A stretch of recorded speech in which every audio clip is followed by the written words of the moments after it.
Erik Arnesen, you've mentioned that the Norwegian Nutrition Council gets criticism from all quarters about its dietary requirements. Are those criticisms valid? We don't think so, because we look at studies that show that people who follow the guidelines consistently have a lower risk of chronic diseases and mortality. So it looks like it's a good strategy to follow them. But the problem is that very few people actually adhere to the recommendations. About 1%, I think, that follows them exactly like they should. So I think that is the problem, that people don't do as we say. In one sense, not much has changed as well, at least when it comes to fats. You've mentioned that things have been around the same for the last 40 or 50 years. Maybe you can explain. It's because the evidence bases haven't changed that much, and in some ways have just increased our belief in these recommendations. But there have been some changes too, especially when it comes to the intake of fat in general.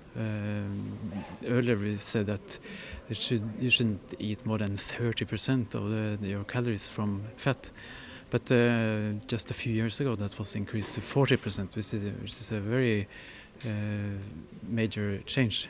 So we are always looking at new science to improve or to change the recommendations. We are not afraid of doing that. And you're looking at some changes right now. You're working on a paper with two others to come out this autumn. What's it likely to say that's different, if you can mention anything along those lines?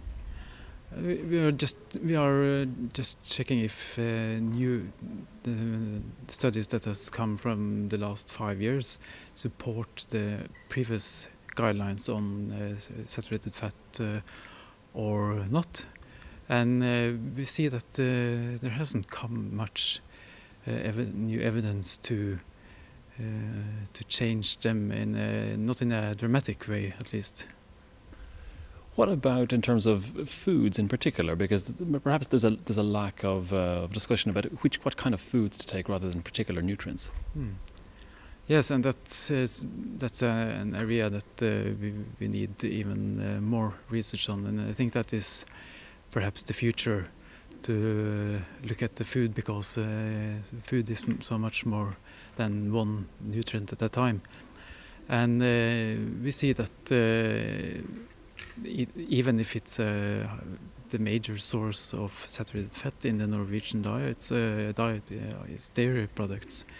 But even though there isn't a clear relationship between dairy products and increased risk of cardiovascular disease, for example, so the dairy fat question is very interesting, very complex.